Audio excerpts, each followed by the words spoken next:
So, hello everyone. Good afternoon. Aditi, Chetan, Tilak,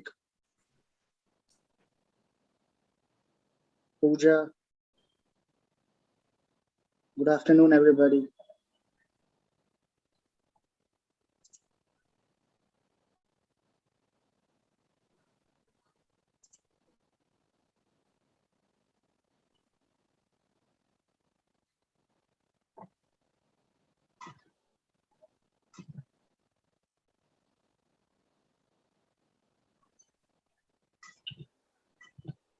So, it's 3 o'clock, and we are all set to begin with another exciting session on connecting the dots. Good afternoon, ladies and gentlemen. Work from home is increasingly trending and can be beneficial to both the employer and the employee. Employees can find more work life balance and their satisfaction increases productivity, which satisfies the employer in addition to saving costs. But work from home model also brings a lot of concerns along with the comfort it provides to both employer and the employee. Also, in today's robust and flexible environment, conscience plays a very important role in deciding the fate of work from home model in years to come. Join us for this enthralling session and watch our experts share their valuable inputs on how work from home model has its own pros and cons and the future it holds. HRAI welcomes you to this session on connecting the dots, work from home, comfort, concern, conscience. To know more about HRAI and its events, I would request all our participants to visit the link and details posted in the chat window. It would be great to have all the participants' feedback. We will be running a poll before the Q&A session. Request all participants to kindly give your feedback on the session. I now take the privilege to introduce our esteemed panel members for our today's webinar. Ms. Harini Srinivasan, Partner, Semicostal Institute, India. A pharmacist turned HR leader, Harini comes with a master's degree in medicinal chemistry and a master's in business administration. A, a behavioral scientist and certified practitioner of various methods. She is adept in unlocking human potential in organizations. She has 24 years of successful experiments in the areas of leveraging people potential for business excellence. A master storyteller and a strong believer in driving one's destiny. She practices resilience as a life skill, positivity and ability to drive engagement with people helps her be an influencer both to industry and academia. Currently, she is partner with Semicostal Institute India and an advisor to board at Care India Private Limited. She is also a visiting faculty at universities and B schools in India and is mentoring dozens of students and professionals across the country. You can also follow her on LinkedIn. The link for the same has been shared in the chat window. Our next panel, Dr. Somia Badgayan, VP Corporate Strategy HR, Gold Star Jewelry Private Limited. She comes with 20 years of immense corporate experience in the field of sales, marketing, corporate strategy, and HR with complete knowledge about all the segments of the various markets in the field of luxury products, jewelry, sales, human behavior, and their countless interplays and ramifications. She has been leading the human resource strategist function for employees business unit, including training and onboarding, performance management, retention and development and benefits. She also acts as a strategic business partner to general and upper management while limiting legal risk exposure through strong knowledge of employment law. Dr. Somia is an MBA with dual specialization in marketing and international trade with PGBDM gold medalist, and she recently completed her PhD in analyst of functions, efficiency and profitability of a particular e-commerce from Rajasthan University. You can also follow her on LinkedIn. The link for the same has been shared in the chat window. Our next panel member, Dr. Raina Khatri Tandon, CEO, Right to Rise and RKD Foundation. Dr. Raina Khatri Tandon is an internationally acclaimed speaker, mentor with 23 years of experience, who has been on various conferences and summits representing India on gender equality, women and child rights, and inclusiveness. She holds double degree in IT and law. She is the founder of Right to Rise, India's first 17,024 and 21,001 ISO accredited organization, an RKD foundation which is catering to training, compliance, and auditing of various organizations. She is an alumni of EDX Harvard in Women and Child Rights and also human rights. She has also felicitated as Thrive Global 100 mentor at Shire Blake Foundation and also the UN Rex Karamveer Global Fellowship Awardee 2019-20.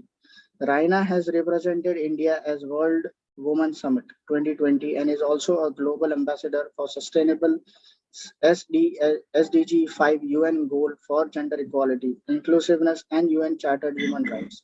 She is well known as a limitless enabler and global inclusion innovator with 23 years of experience to her credit. You can also follow her on LinkedIn. The link for the same has been shared in the chat window. Now I'll introduce our panel come moderator for today's session, Dr. Sheetal Nair, author, serial entrepreneur, DSS Group of Companies. Dr. Sheetal Nair is a professional with more than a decade of experience in multiple businesses and training dimensions, both in private and public domain. He holds a doctorate in training and development from North Central University, Arizona, and an MBA from Symbiosis International University. He holds also diploma in corporate law and IIM Calcutta and is a PFA counselor from Johns Hopkins University, USA, along with having a diploma in comprehensive teaching and learning techniques from Harvard University. He is the author of two bestsellers, The Midas Touch and The Monk's Secret, and is on board of studies for a few prestigious institutes. You can also follow him on LinkedIn. The link for the same has been shared in the chat window. With this, we are done with the introduction of our esteemed speakers. I will now hand over the platform to Dr. Sheetal to take this forward. Thank you, Faisal. That's an amazing introduction, and thanks to HRI for giving us this platform wherein we can interact and talk about a subject which is pretty new to us, yet it's pretty much what we think about these days, right? So I'd like to quote my favorite author, Charles Dickens from Tale of Two Cities. He said in Tale of Two Cities, it starts off with this line: "It was the best of the times and it was the worst of the times." Right. So this is technically somewhat similar to that. As we speak today about work from home, and we have like three brilliant leaders who bring across various diverse backgrounds, various diverse viewpoints about this topic that is work from home. What exactly is work from home? Work from home before this pandemic was something like a luxury which was offered to a few, a luxury which only a few people amongst us, few elite IT workers and consultants had, where they could actually work at the place of their own choice. They had their own abilities, they had their own spaces, and they had their own timelines to adhere to. But today, work from home is something else altogether. Because today, work from home is not a luxury. Today, work from home is more or less the basic necessity of majority of the industries, because due to the pandemic, people can't really go to their workspace and work. So pros, many; cons, there are too. But unfortunately, human beings are very akin to focusing on the negative parts of life. I mean, that's one of the major reasons of evolution too. So we also do that. And without much further ado, I would like to start this discussion off by speaking about the most negative aspect of work from home. What exactly are the emotional and psychological effects of something as diverse or as a paradigm shift that has happened in the working nature of us as working from home? And I would request Harini ji to just throw her own viewpoints and throw a bit of spotlight on this fact: emotional and psychological effects of work from home. Over to you, Harini ji. Yeah, thank you so much. And thanks, Faisal, for that wonderful introduction for all of us. And thanks, HRAI, for getting friends together on this platform. I'm sure I'm going to thoroughly enjoy this. Precisely, this is where my thought process also started. So when work from home became a reality, in the past, I used to talk to a lot of my friends from various industries and ask them about exploring possibilities of work from home. And one answer which I regularly got was, it doesn't work in our industry. We can't do it. And suddenly, when the pandemic hit us, it became a possibility that everyone started thinking about, and many people moved fast and made that possibility a reality. So if I map the emotions that people went through the last year and a half or almost 2 years, is that initially there was ecstasy. People who were in organizations which believed that work from home was not possible, when they felt that it was the situation that was demanding it, it was like a feeling of victory. So there was ecstasy. People who already went through work from home and have been doing that for a lot of time, for them it was business as usual. It didn't really matter. Work happened, but over a period of time, when you're looking at emotions, what is happening is today we're all wondering whether it is a nice reality to progress into further or not. And it's very interesting. On the one hand, we said we will have all our 24 hours of a day in our hand, in our control, when we work from home, because we are not bound by timelines. And over a period of time, the same statement is now getting flipped over, saying we are not bound by timelines, and therefore the 24 hours of the day is not in our control. So it has been emotionally very draining, because people have gone through extreme highs and extreme lows.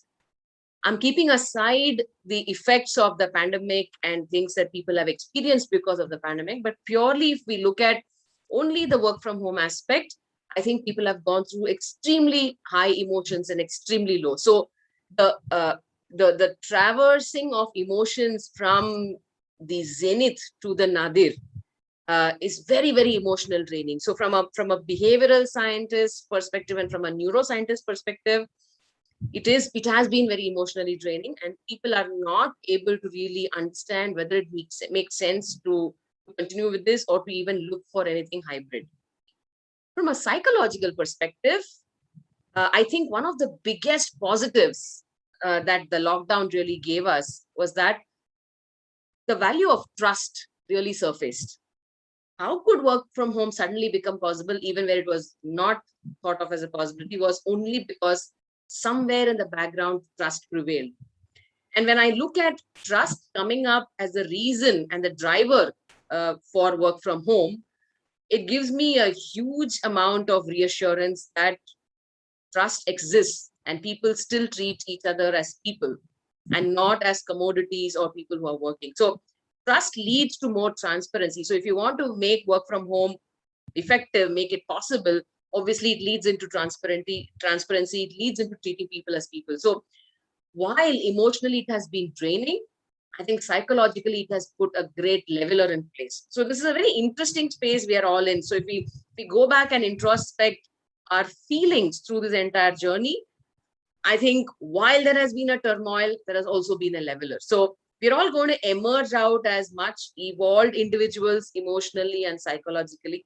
And we'll be able to make a lot more rational, people-centric decisions, is my take on it. That's all from me. Interesting. It's a very interesting take. I was suddenly reminded of this cartoon strip by De Gaulle. It's a French cartoonist, wherein he made a cartoon wherein this animal was caged. And one fine day, for 10 years, the animal is caged, and on one fine day, the cage is open. The animal doesn't know what to do.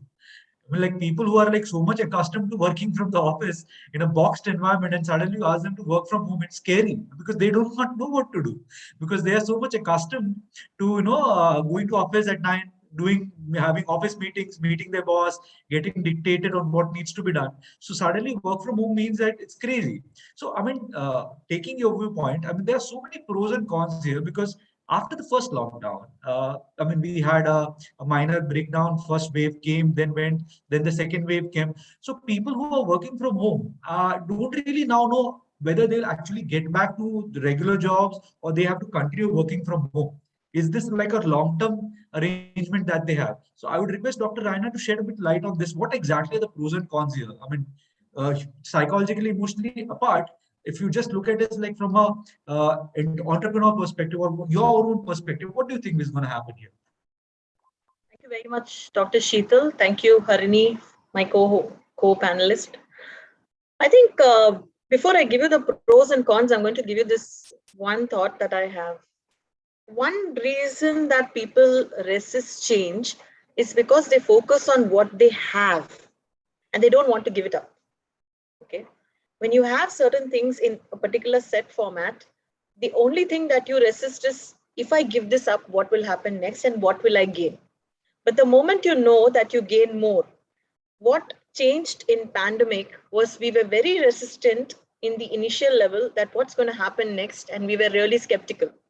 The same thing is now, where we are in this hybrid mode and we suddenly feel that, oh my God, after being there 2 years comfortably in my house, at least for a city like Mumbai, I have to get up now and travel 2 hours in that horrible traffic. And that's not something that anybody will like. Whether you hit a train, you hit a lovely metro, which has just started across my road. And interestingly, we are waiting for it to start as well. But even if you have to drive down, which is the most comforting thing, you will not want to go because you are happy doing what you're doing. So one of the top advantage that I could see is that you have a flexible schedule, you can get up in the morning, you can take your calls, you can still have some time to rest, you have a very customized environment. I'm happy that, I can sit at every part of my house and still feel very good about it, because some spaces have an attachment with you. You have nice indoor plants, you have a very nice soothing music, and you don't have any distractions also.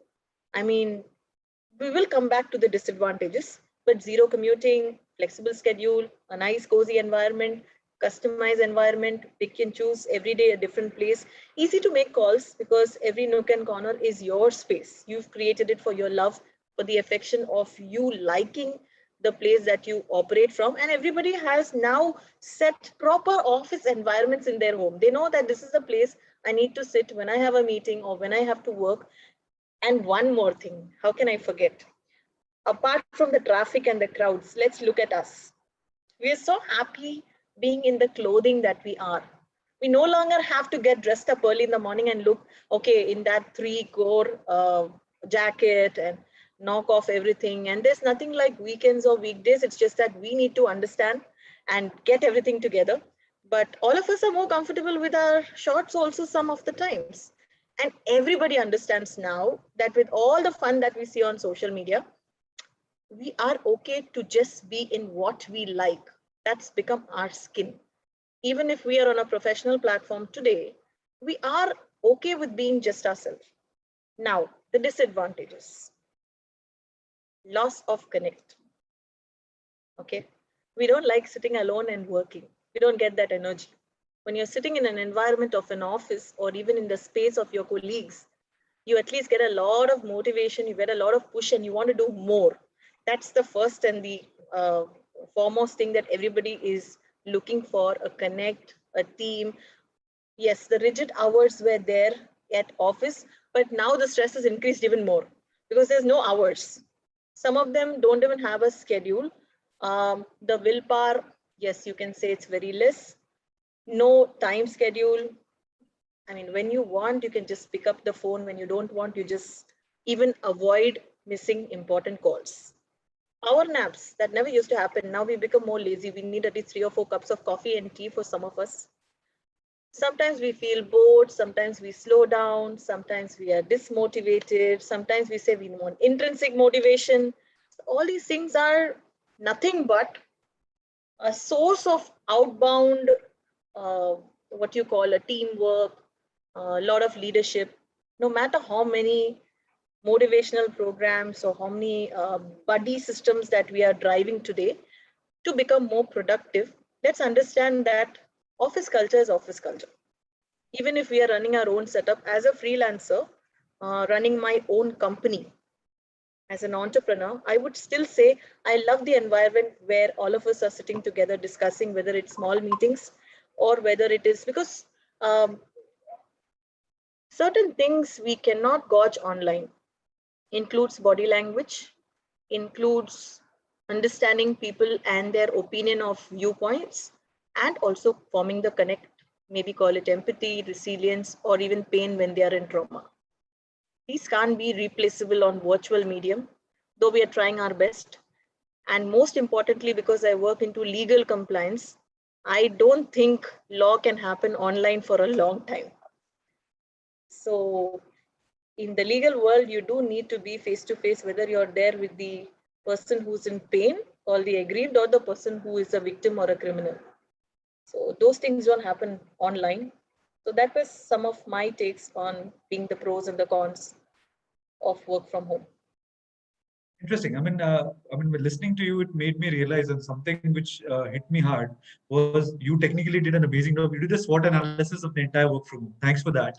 And the great perspectives that you have shared. There's an industry patriarch right in the middle of the second wave. He came out with a statement stating that work from home is not for everyone, not for every single industry. To get into work from home mode is very tough.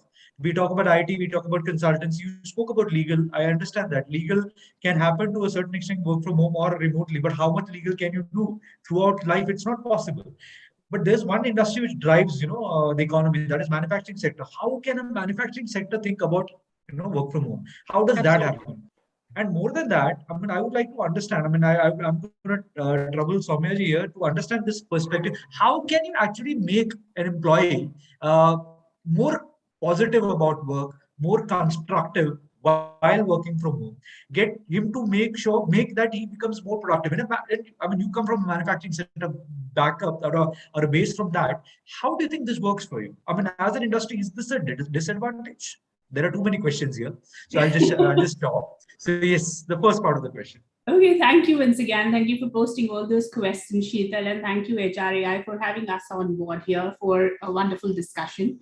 Well, to start off, yes, I come from gems and jewelry. तो जब work from home start हुआ तो ये हुआ कि हम इतने से diamonds और इतना सा gold हर किसी worker के पास तो भेज नहीं सकते हैं. So it doesn't work for us. So definitely and certainly doesn't work for us. आपने बहुत खूबसूरती से चालू किया. You quoted Charles Dickens. So my take on it is that you are either in fun times or funny times. It's our choice, right? So again, I believe that work from home were fun times till it converted into funny times, where we started evaluating: is this what was required? Is the workspace giving us the kind of benefits and the kind of outputs that we were anticipating and expecting out of it? For a manufacturing segment, it became a really a challenging and a daunting task, because everything is measured. You have to measure the processes, and based on which is the output. Our key measurement area is the wastage. Here, time was something that was the most consuming killer for all of us.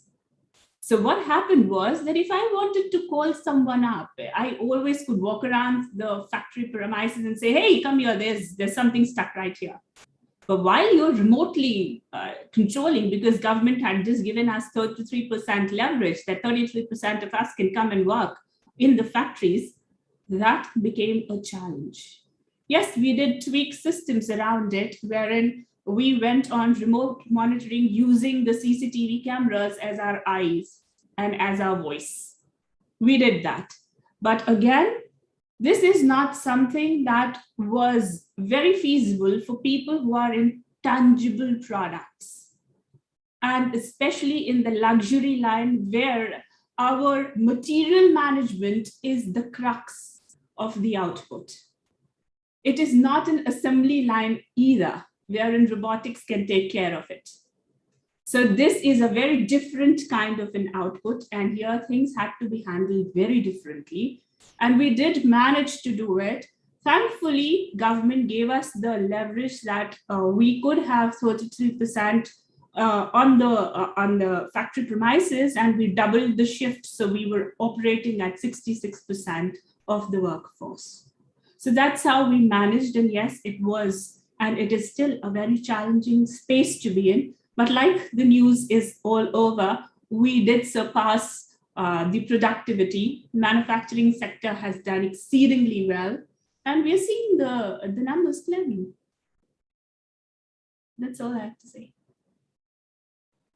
Great. That's damn nice. I do have a lot of work with manufacturing, so I can understand the pain that we had. And we have this problem like human beings. When we start losing stuff, we try to adjust ourselves. Ki itna chalega. It's okay. If I make this much, it's fine. But what happens is down the line, the moment you start, one fine day, एक साल चल गया, 2 साल चल गया, third year, you suddenly hit with this brick as to I am not really being as productive as I can be. How do I realign myself? And COVID is over. I mean, at majority of the parts it's over. Our country has completely gone through this big rigmarole, and we are come out victorious rather. The industry is doing really good. Services are doing good. Manufacturing is doing good. But now there has to be a reevaluation. We all need to understand whether did we actually undermine our progress. Did we actually the targets that we set, were they lower than what we actually could have achieved? And there has to be a constructive realignment. So I would like to ask Harini ji here, can you shed light on the fact that when this realigning happens, I mean, obviously there has to be a realignment, there has to be an industry check, there has to be a fact which has to be focused on the ideology that we are all trying to make more money. It is a profitable venture that everyone wants to run. So when this realignment happens, what exactly are the opportunities and threats when it comes to work from home? What exactly are these new things that will come into the frame? So here I just want to bring into context one of my favorite quotes from Ricardo Semler. Okay, so we've all been talking about VUCA, we've all been talking about uncertain times and all of it. And I used to challenge everyone, challenge myself, saying, "Ye VUCA sab purani baat hai, World War II ki baat hai. There's nothing VUCA." But I think the last year and a half has really shown us, demonstrated to us what VUCA is. So as Ricardo says, as circumstances change, the leadership styles has to change. Okay. So if I have to actually quote him, the quote goes like this. It says, as circumstances change, leadership must change. A certain set of skills, instincts, and personality traits may be perfect today, but useless tomorrow. Now, this quote actually summarizes everything that you're asking for in terms of the opportunities and threats. While organizations are saying that we are bracing ourselves to move ahead, look at the future of work, look at how things should be, but a very fundamental thing is, how is the governance happening in your organization? Have you just replaced your physical workplace with a virtual workplace and you've pulled along the year?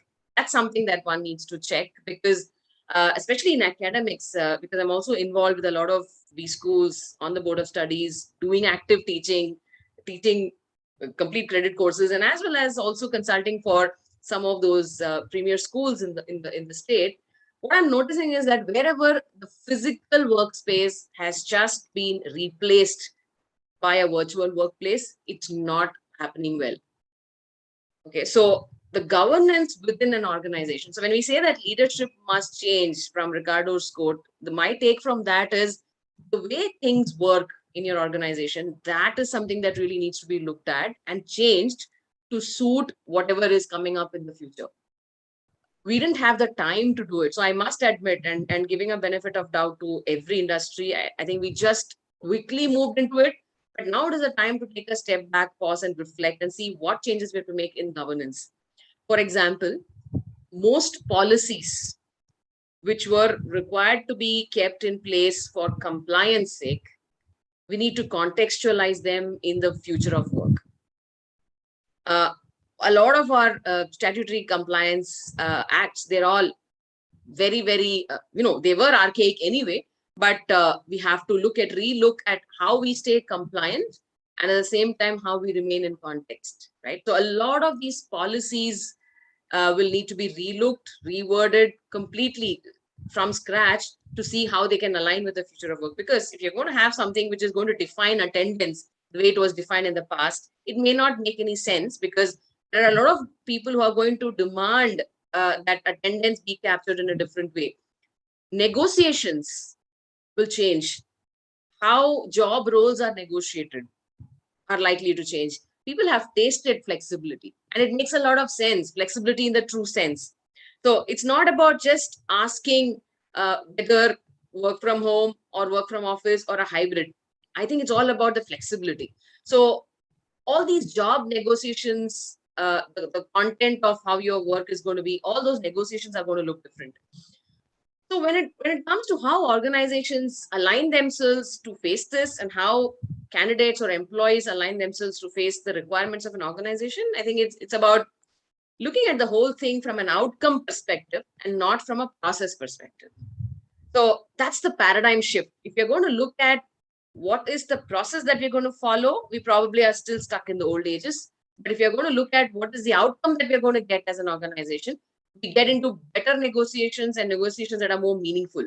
So I think moving away from my favorite, from the transactional analysis of parent ego state and child ego state, where employers and candidates or employees take the parent and child ego state alternatively, I think we have to start gearing up and look at how we as employers as well as employees and candidates look at the whole thing from an adult ego state. So it's all has to be outcome focused and not process focused. This is a threat as well as an opportunity for us to drive the change and move big steps. I mean, yeah, I mean, valid points. A good point that you put across was, I mean, there are two sides to every coin, employee side and employer's side. And both the people obviously have dealt with the pandemic. I mean, we cannot outweigh the benefits to one by saying the other person has to adjust. It's not going to work like that. So VUCA world, as you very clearly said, I mean, a lot of people don't really agree with the fact that we are in a VUCA world, but this pandemic has made technology change so dramatically or drastically, and people have adapted to technology so much. A lot of them knowingly, a lot of them unknowingly, a lot of them who wanted to, a lot of them who did not want. I'd like to quote another author, Sapiens, Yuval Noah Harari. So he talks about evolution, how human beings have evolved. And but it's a very interesting take here that the pandemic has actually made us evolve faster. It has increased the speed with which we evolve. And that makes me think, I mean, future. I mean, American Psychological Association just put across a notice stating that I think a couple of months ago, there were a record number of resignations in the past 2 months, right? People resigned their jobs. It was as good as a second pandemic. People just quit because now you have a power of choice. You want to stay at home. You have suddenly realized that, this is what I want in life. A lot of people have got in touch with the spirituality. So what exactly is the work from home future, and what exactly is the company's perspective towards it? I would like Dr. Raina to just shared her opinion on this. Right. Thank you so much, Sheetal. I think a very different perspective to look at how the future is shaping. One of the aspects already our co-panelist has said that, for example, like she said, the restructure or the reframing of your processes and systems and structures. When you look at compliance, when you look at paperwork, when you look at your financials, all those things, the filings were very different when we were in a physical world, and now they're very different, keeping in mind the virtual world.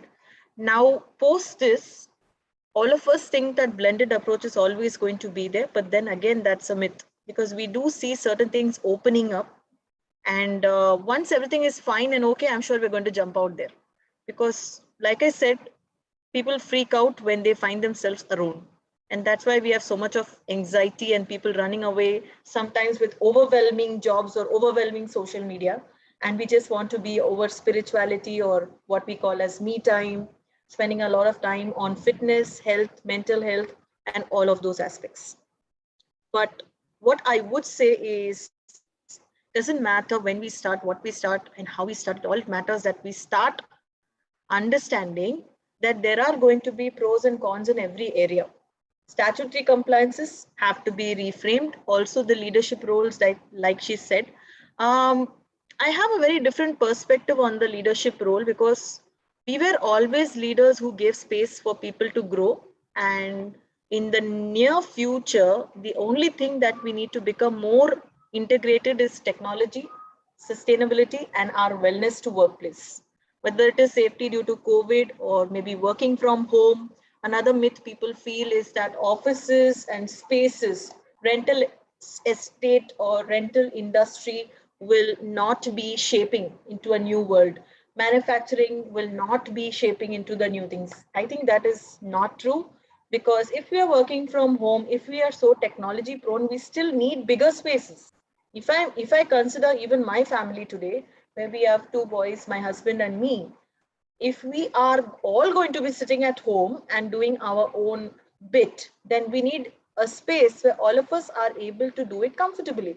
So obviously there will be people ending up from buying a bigger home or spacing out with less amount of furniture or extending their homes or whatever. And that again requires more manpower, a better space, innovation. There will be people again going out for spaces where there are homes together and collaborations are happening together. There will be an important aspect that instead of office, we are using home spaces to substitute office, but still we need this place where we would still sit, and organizational representatives, maybe shooting your own videos. So that requires equipment and space. Um, Contactless service that already started with Mr. Modi. We already had a stopping payment on delivery. So we had a lot of things through UPI, BIM and other things. So that should not affect so much. The most affected, I feel, are schools and children, where we don't have any kind of growth happening because it's so virtual and they are so let free. Parents can't control much because they feel that they are the most hit. They don't have friends, they can't go out, they can't do much. Of course, they can go out a little bit now with the little release that we've got, that you can go out, but not the malls. You can go out with your parents, but you have already a parent sitting on your head. So that's what a child thinks. But their development, which was supposed to happen in the physical world, is not happening. I am very worried as a parent. So that is something that I always wanted. In fact, when they told me that schools are reopening, I was the first parent to say, yes, I'm sending my child. And everybody was very, very weird because they said, no, safety comes first. I said, how long can you keep your ecosystem safe by keeping him indoors? Is that something that we ever learned? Never. अगर किसी को बुखार होता है तो घर पे थोड़ी बैठ जाते हैं हम लोग. Yeah, that's true. And so technically speaking, there are certain industries, as you what you're saying, certain industries which are geared to go to the work from space, and certain industries may not be able to. But mostly it's only robotics and AI. If you can just think, okay, let's understand that anything that is technology prone, you can operate from home because everything is on your wired systems. Apart from that, everything, at least in India, will not be work from home. Indians are never meant to be work from home, but now we are forced to because we are equipping ourselves to technology. Let's understand, we are still people of emotional connect. If today somebody calls you on a party, will you not go, Dr. Sheetal? Or will you say, no, let's meet virtually? No. I come from this place of the country wherein apparently COVID did not affect much, so we were always having parties. So I am going everywhere. Exactly. I'm inviting people at home too. But that's I think we have just gone off the topic. It's a common misconception that we will be remotely working. We are people who are free spaced individuals. Again, some of the industries will be operating completely technological prone. But when we look at nature, sustainability, forestry, all these things are setting in now because people are becoming so much aware that the space at home needs a lot of oxygen. We need bigger spaces. We need to focus on health, fitness. Maybe we have started focusing on all those industries more. It was always there.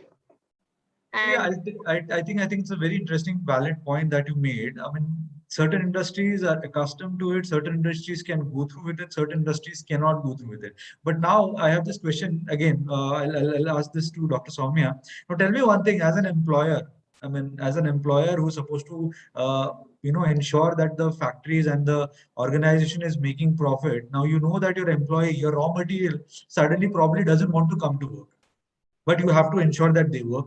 So there's a big dilemma. Whom do you call, whom you do not call? How do you deal with that? This choice that you have. Sometimes choices are like big burden, right? A choice is a burden. A choice is a luxury, but a choice is a burden too.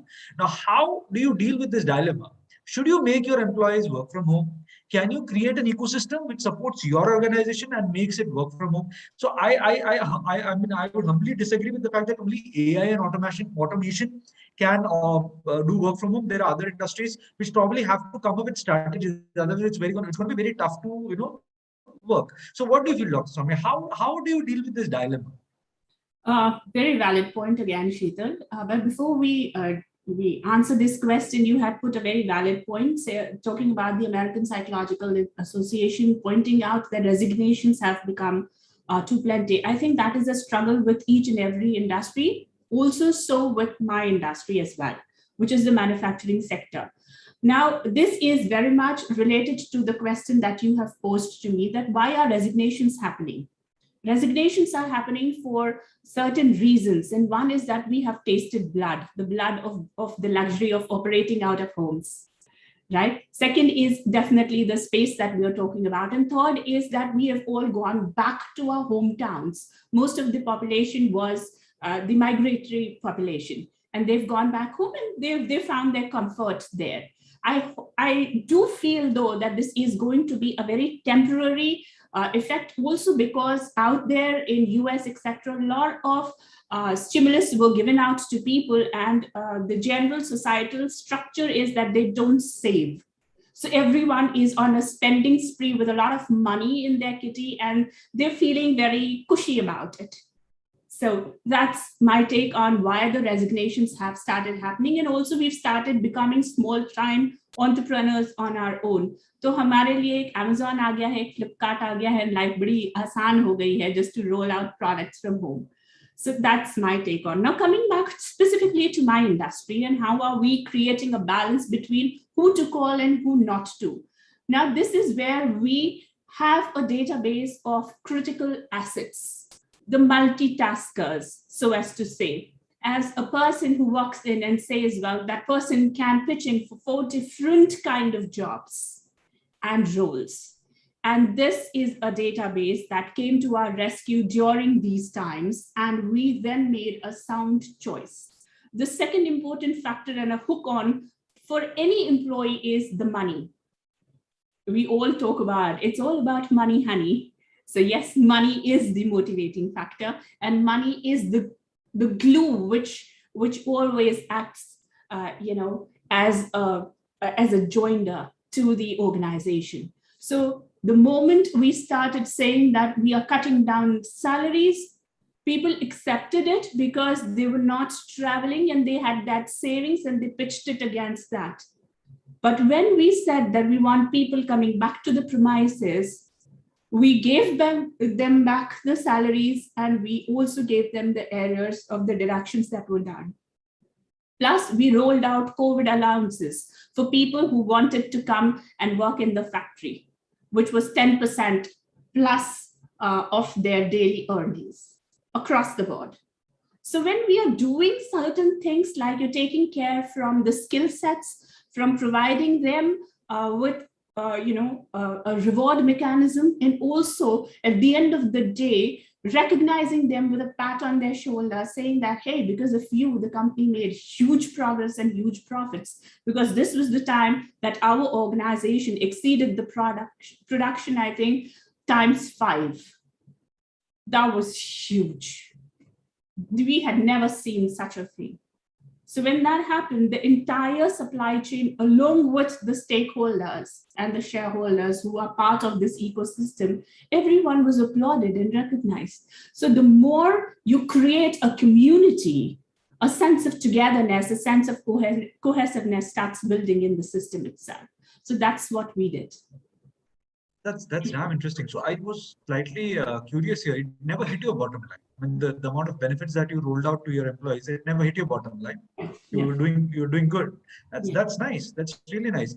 I mean, the burden of choice, again, as I said, sides of the coin, the burden of the choice is there with both of them, the employee and the employers. But a lot of times, certain industries are not able to take the jump, and we human beings are not clairvoyant. We cannot really understand what's going to happen to us in the future. So, I mean, how does one realize whether one is ready to go back to office and work the same way that he or she was working earlier? Or should one actually continue doing what they know? So they've already adapted to work from home. Should they continue that, or should they go back to work the way they were doing earlier? I mean, Harini ji, your viewpoints on this. How does one decide? What does that do? Very simple. I think the decision of whether you need to work from home or whether you need to get back to office or whether people have to move to hybrid, I think the best decision makers are employees themselves or the people themselves. For that matter, not only a decision about the way of working, but I think any decision about an organization, if we move it from the decision makers sitting in ivory towers to the people who are actually going to be the end users of those decisions, I think we'll come up with better decisions. So it's a very, very simple shift of thinking. Get people-centric decisions taken in a very democratic manner. So once again, I'm tempted to bring up Ricardo's quote. It's another of my favorites, and it continues to remain in the banner of my LinkedIn profile, is that we treat people as grown-ups at home, but the moment they come to the workplace, we treat them as adolescents and we bind them by rules and regulations, right? So I think this is a very good cue for us to come away from that and treat adults as adults in the workplace. Again, driving home the point that let people know what the outcomes are, what their roles, recontract their roles instead of talking about hours of working, define outcomes and let people decide for themselves what suits them. Of course, there are certain controls that need to be in place, which is where governance mechanisms comes in. For example, if you pick up the typical agile way of working, it talks about having daily stand-ups. It talks about having weekly cadences. It talks about having fortnightly retrospectives. Now, these are all mechanisms where the leadership can have some control about the way things are happening, but at the same time, not really controlling the people. So I think that is, again, a huge shift in the thought process that needs to happen. So decision about whether people need to come to the office or whether people need to work from home or hybrid has to be left with them. How can we forget the ruckus that happened in one of those most sought after companies when they sent out an email to employees asking them to come back to work? This happened all over the world and it was all over on social media, and there was a huge amount of retaliation by the employees. It was only because people are asking for flexibility to make choices, and no one likes to be driven about how they have to work. So I think decision lies with the people. So contrary to our current political situation, you are favoring democracy over autocracy. Absolutely. Absolutely. So you feel that giving choice to the people makes more sense. But I don't know. I probably agree to this, but then call me slightly influenced by the current situation where I live. I don't know. Giving people so many choices, doesn't it confuse them? And I mean, that confusion can cause a lot of psychological issues. That's the word of caution I want to give, is it's not only the choices, but you have to open up the vision, make them see what they ought to see, show them the outcome, show them the consequences, and then let them make the choices. Without equipping them with the knowledge of the consequences, if you give them too many choices, that's like opening up the floodgates. So the problem is, as leaders, as organization, business owners, we ought to know where is it that we want to go and let people make the choices once that is very clear. Now, if we are not transparent about it and then let them make the choices, then we're in for trouble. That's the problem. So democratic people management is something that has to be wielded very, very carefully. But if it is done the right way, it is definitely has a lot of merit in situations such as this. Accountability shifted to the people, right? So everyone wants to prove themselves as being accountable. So it works very differently. It works magically, actually. Tweaking one of my favorite quotes from Spider-Man: with more power comes more responsibility, with more choices come more responsibilities too.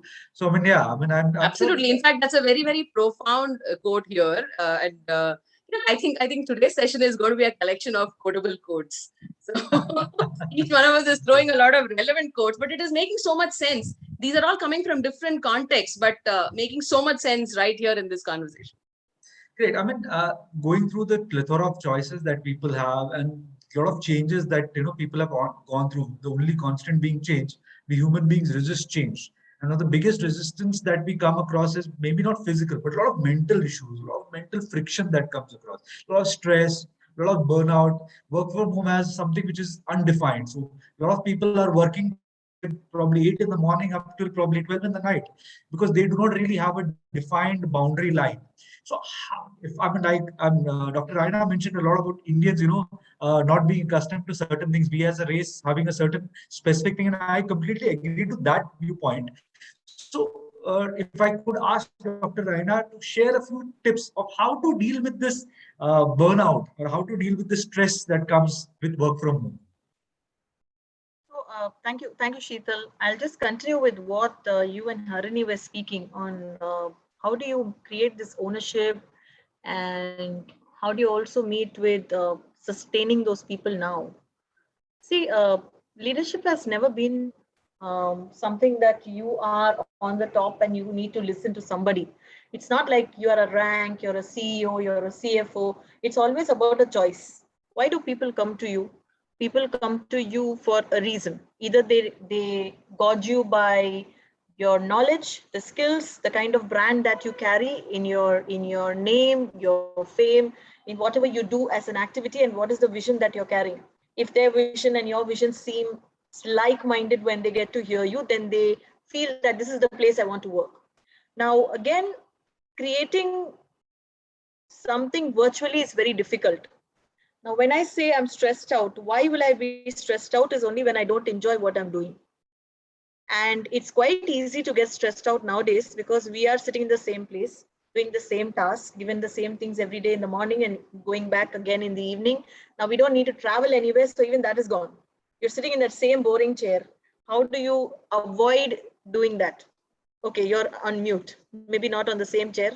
Again, what was Sheetal saying? So sorry to trouble you, but I feel that you're trying to say that polygamy is better than monogamy because Not that really. bores us. Not really. I had to make this scope. I'm so sorry. I had to Not make an this issue scope. at all, but that's interesting.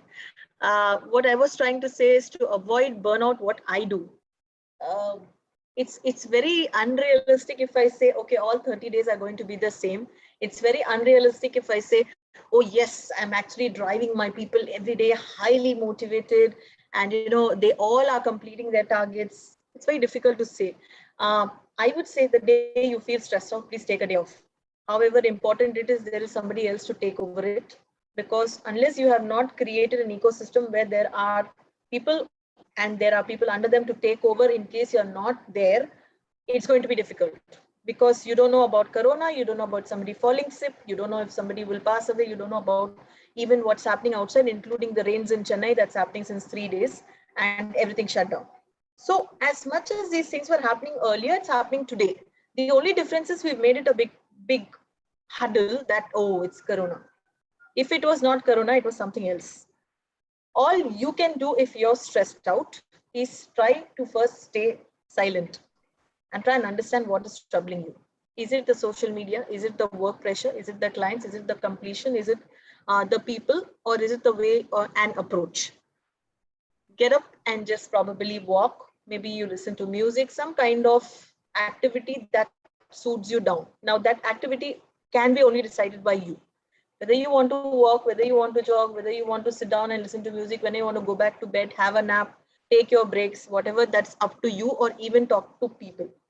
Sometimes talking to people also really comes up with great energy.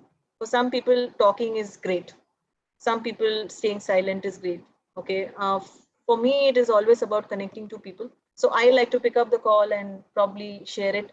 If you have great friends, maybe you can be vulnerable. Again, be vulnerable only to the person and only to that one person, not to the whole world.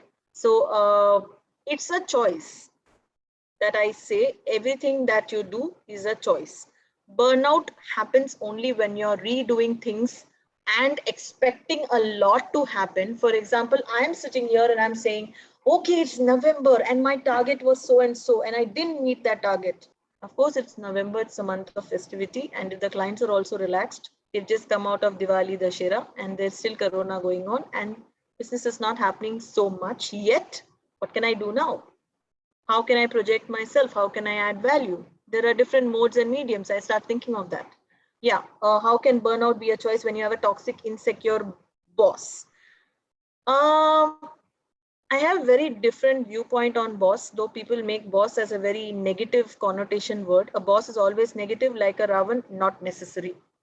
Even if he's the most violent boss, I think it all depends on our response. I can always have a boss who's always giving me abusive words. Either I choose to hear it or I walk off.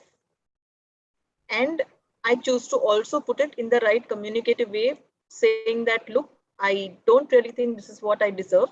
If you persistently do that, then I have to take some action, or then you find another person. And I'm sure it's very difficult to find the right talent today. Talent acquisition is a very big role. Okay, hundreds of people have lost their job, hundreds of people are hunting jobs, but people only want to make the right choice today when they are picking up people in their organization.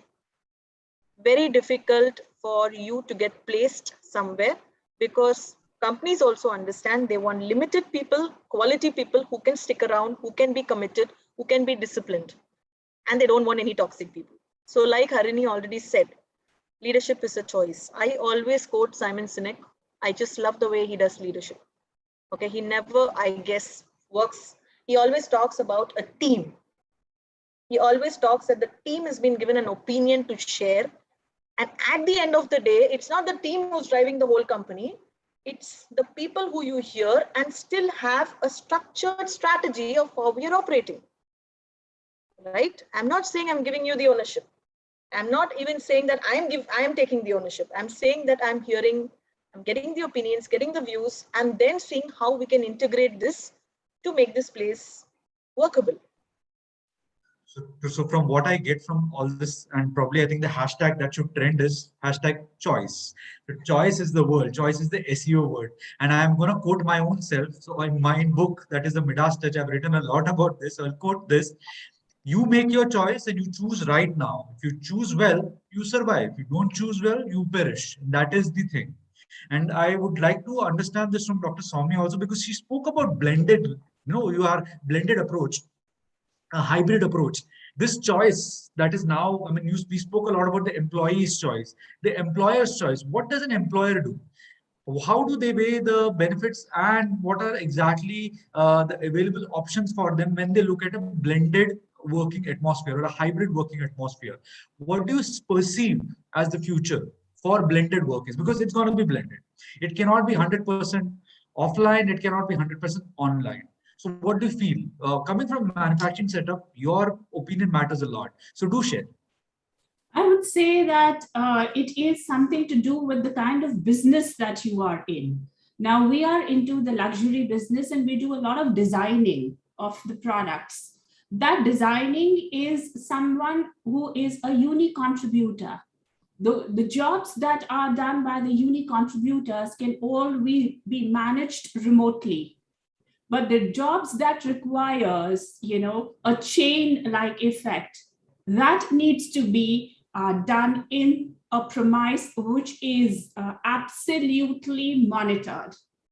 So when we are getting into a blended approach, we have done this with the shared services, with the designing part of it, with the CAD/CAM part of it, and a little bit of, the strategic part of it. Otherwise, rest everything is, I'm sorry, you can hear my dog snoring, so I'm sorry for that. That's also work from home. So, but on the other side, it is something that we all are, having to then understand the business, the requirements of the business, and then create that ecosystem wherein this blended approach or this hybrid system works for all of us. So this is something that I would say on this, without taking much time on this. I think, yes, thank you. I mean, thanks for this and thanks for all the inputs that have been given. And as a moderator, I think I'm going to take a lot back from today's discussion. To sum it all, I think we can sum the entire thing as hashtag choice.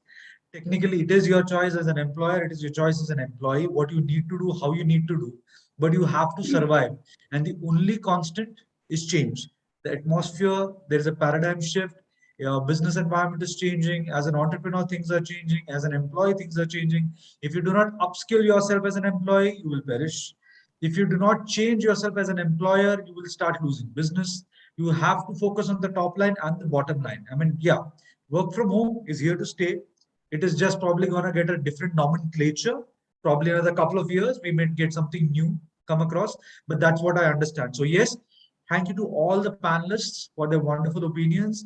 Thank you to HRAI for arranging the session. Back to you, Faisal. So before we go ahead with the Q&A session, we will be running a poll so that participants can give their valuable feedback on this session.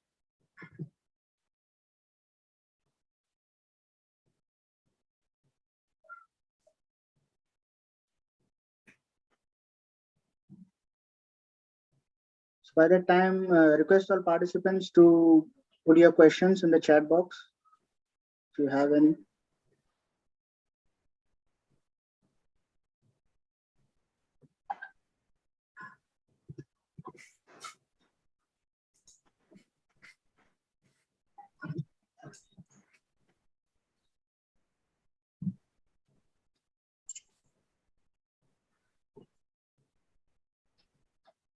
So there's a question from Tushar. Maybe you all have already answered that. Tushar, how do we create the sense of belongingness in the new joiners? These are the people who have neither seen the new office place nor they have met their other colleagues. And most importantly, they have missed imbibing the organizational culture to the extent the other colleagues have done while they were working from office. I'll just answer. Yes, go ahead, Harini. Yeah, I saw Raina's answer there, but I just wanted to add another perspective to it. Definitely empathy, communication, stronger communication channels plays a key role. But what is it that you're communicating is also important. So I'm just adding on to what Raina said is earlier we used to have induction, which was more about telling the new joiners what the organization is all about, what are the processes. But I think from an induction, we have to again look at alignment. So can we talk about a shared purpose? So when you're onboarding somebody, especially remote, can we talk about a shared purpose so that the person feels that he or she is part of this family, rather than only telling that person that this is how we are and you need to adopt and adapt yourselves. So a shared purpose, a shared vision, shared goals, alignment, these are all aspects that have to come into any of the onboarding processes. Which is how you build an engagement right from day one. It's easier said than done. We all know that it is challenging, but I think a lot of it goes into touching the emotional aspects more than just the process aspect. So Agile Manifesto's tenet number 1 is absolutely applicable here. Put your people and interactions about processes and tools. That's something to think about, Tushar. So how we dealt with this was that we created a virtual tour of our organization, so that people can have a sense of belonging as to what they would be getting into. And that really helped. Otherwise, there were a lot of ejections. The moment people would come in, ek salary hui, bye-bye. Because the bond between the organization and the employee was not getting created. And the bond only gets created when there is a physical world attached to their to that person. And this is a very real problem that we all are seeing. So this is where we did that, and that really helped us. And also, like Harini mentioned, that you have to create a sense of purpose within those people who want to join hands with your organization. Any which ways, people who were part of the physical world where without Corona didn't find the purpose of their organization in alignment to their personal goals, they always eject out. So, yeah. Wonderful. I think both of you have actually hit the nail. Thank you, Somia, and thank you, Harini. I just wanted to add one thing. When people come to your organization, I think it's also important that you strike a one-to-one conversation with them as what is that they're here for. I'm sure they have their own set expectations.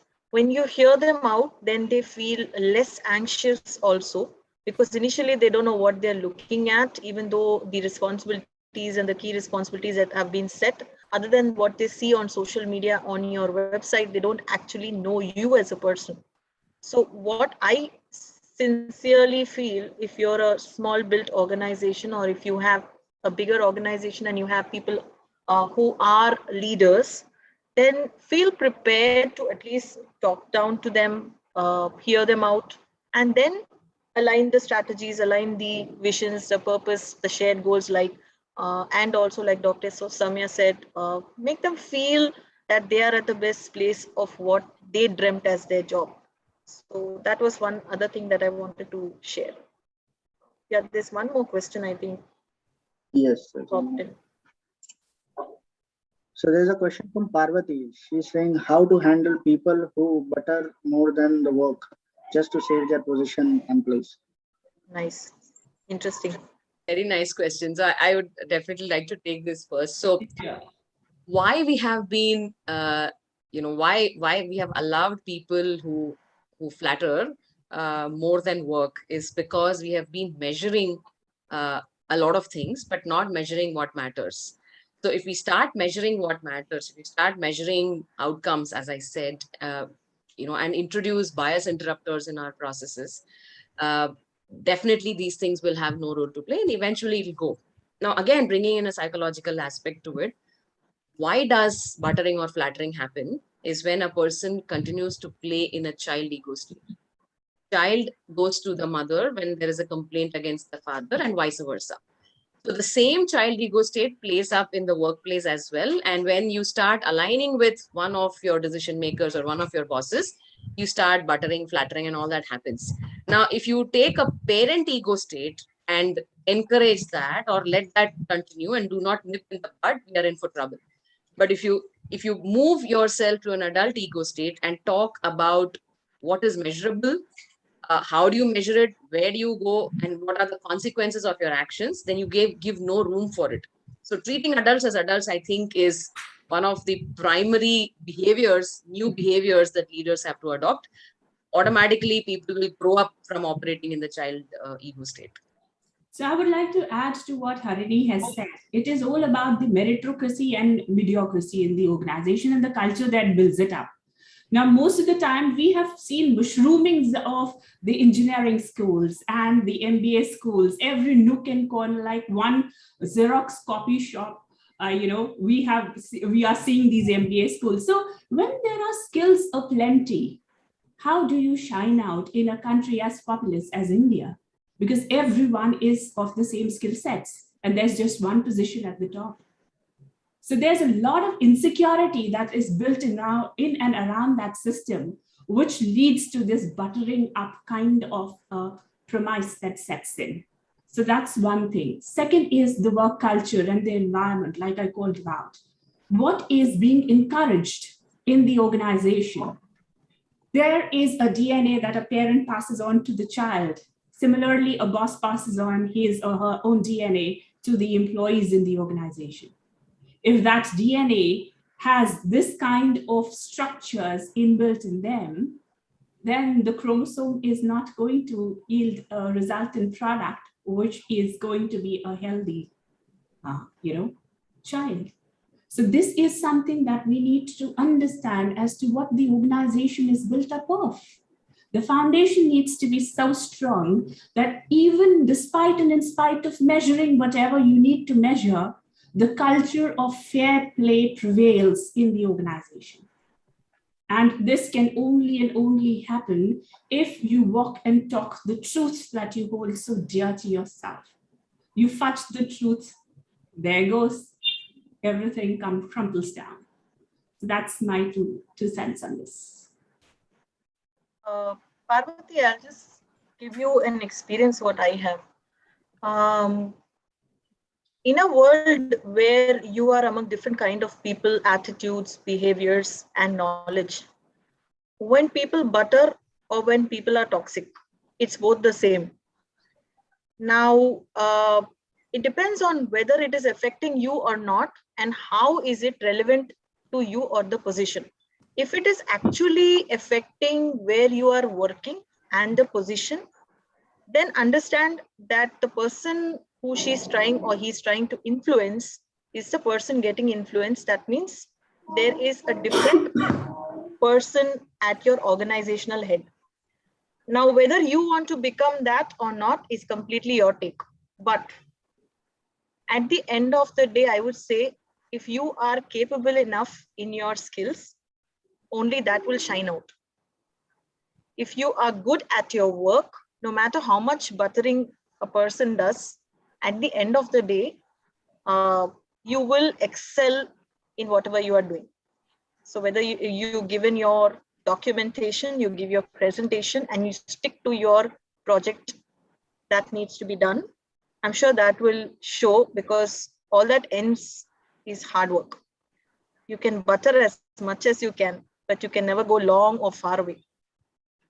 Okay, this is my experience at least. Everything goes with whatever you put in, your skills, your knowledge, your expertise. Learn the trade, learn the buttering, but apply only if it is needed. If it is not going to do any help and you are not that kind of a person, you don't have to change yourself. Just stick to what you're doing and try to master the art of growing the ladder ethically and learning the knowledge and the skills where you can show you're higher than the rest. No butter helps till you reach the top. Not for long, at least. That's my experience. Thank you so much. Thank you, Raina. So we are done with the questions. Thank you, Dr. Sheetal, for taking us through this insightful session. Thank you to Ms. Harini, Dr. Somia, and Ms. Raina for sharing your valuable perspectives on how work from home can be a blessing as well as a curse in the corporate world. Our participants have surely learned a lot from this session.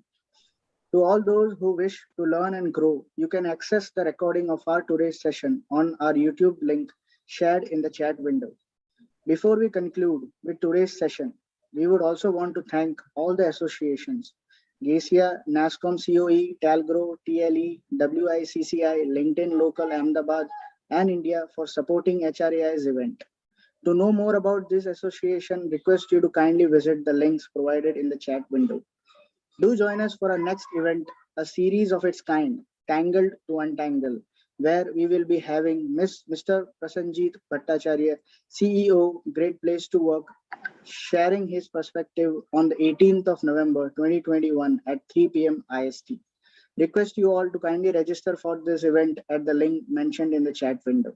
See you soon. Stay safe, take care, and bye for now. Thank you. Thank you all. Thank you, Somia. Bye, everyone, and take care, and hope to meet people in person soon. Bye-bye.